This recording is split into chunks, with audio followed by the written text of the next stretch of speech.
Hello people, I'm back with my first video, right? And I've chosen this particular subject because this trait or this behavior is so important, and it starts a lot of other behaviors in its trail.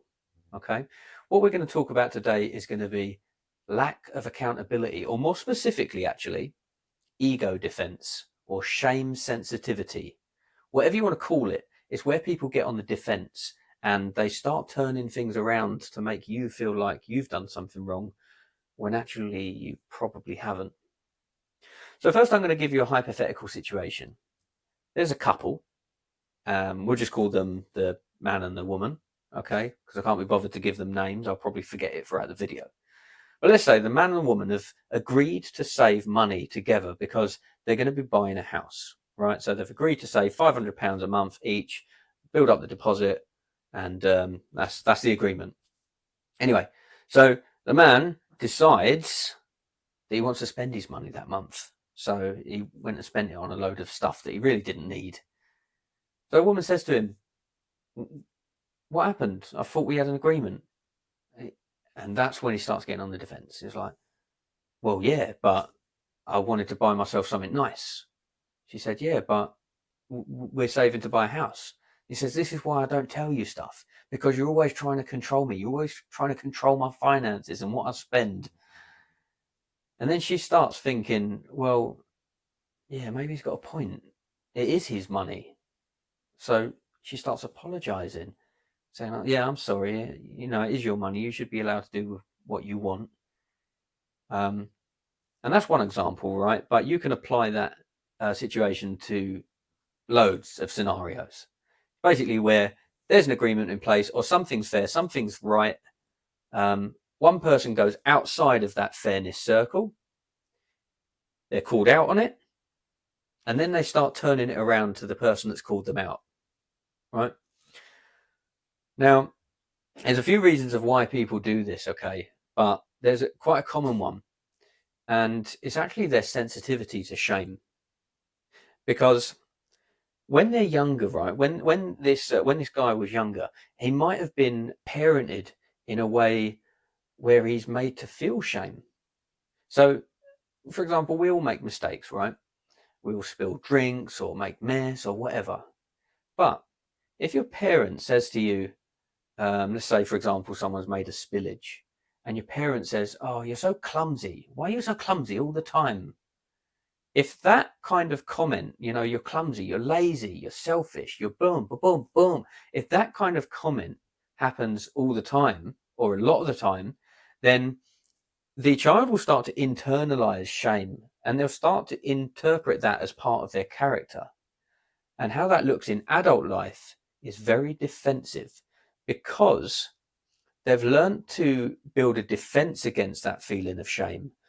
Probably they might think in black and white. They may feel like people are good and bad. And if they link a shameful feeling to themselves, then they might feel like they're a bad person. So they try and avoid shame at all costs. And it's really annoying for the other person, because they're not trying to say that they're a bad person. They're not trying to shame them. They're not trying to do what happened when they were a kid. But because the adult has internalized that feeling, they're just so sensitive to it. Now, this is subconscious thinking, right? And this is like emotional regulation. So the subconscious mind doesn't see good or bad. It just thinks. It just accepts the information coming in.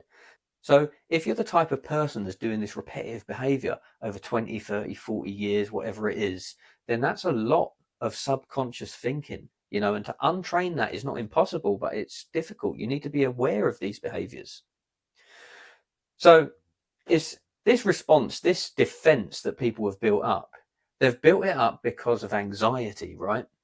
They start to feel threatened. And remember that, right? They feel threatened. They're not threatened, but they feel. It's perception, it's perceived threat.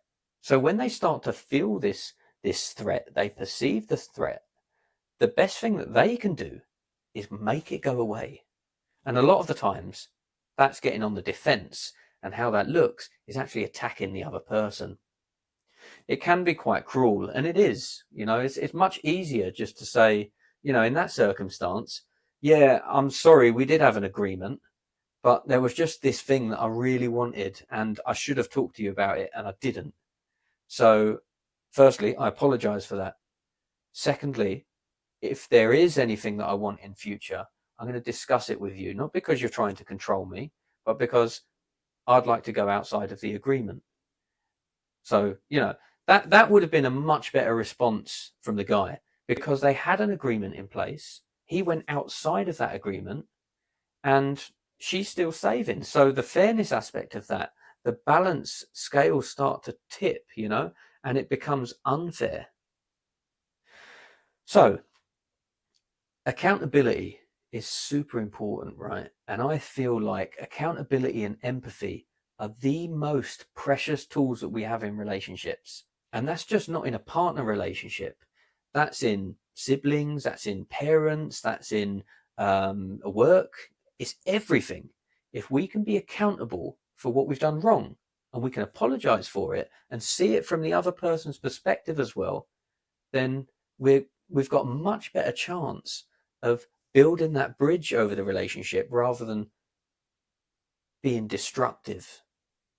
Let's move on from that behavior and let's talk about the feelings of the other person. They felt that they had an agreement. So when the person has gone outside of that agreement, they start to feel like, first of all, it's unfair. They're going to feel guilty about bringing it up. That's going to make them less likely to bring things up in the future. And whilst that might feel good in the moment for the guy that spent his money, actually it's got long-term damage for the relationship, because the person that wanted to bring that up ends up walking on eggshells, and they tread very, very carefully around the person. And that's not how it should be. Relationships are about free-flowing communication. They should be about respect, and communication should be able to be approachable. We should be able to approach our partners or our brothers or sisters or mums or dads or employers, whatever. We should be approachable. So this shame defense, this sensitivity to shame, is something that really needs to change. And if you feel that you have that and you identify with what I'm saying and you think, yeah, I can be a little bit defensive, change it. And it's so easy, right? All you need to do is just apologize. It is so easy. But what's difficult is to do it meaningfully, right? Because a lot of people, especially nowadays, a lot of people lack that emotional empathy. They're not able to put themselves in the other person's position and see it from their point of view and really empathize. A lot of people nowadays, they have that victim mentality where everything's about them. And, even if they've done wrong, you have to see it from their perspective, because they're the people that have been wronged, and, everything's over exaggerated, and it's not right. If you've done something wrong, just be accountable for it, own it, and then move on. As a relationship, just move on. It is so powerful. If you are vulnerable and you are accountable, then the relationship goes forward. It grows. It becomes stronger. If you deny accountability and you sidestep an apology, or you deflect and you try and put it on the other person, then you can expect that relationship to start to deteriorate, because it really is a relationship destroyer. So I hope that what I've said today has been meaningful for you.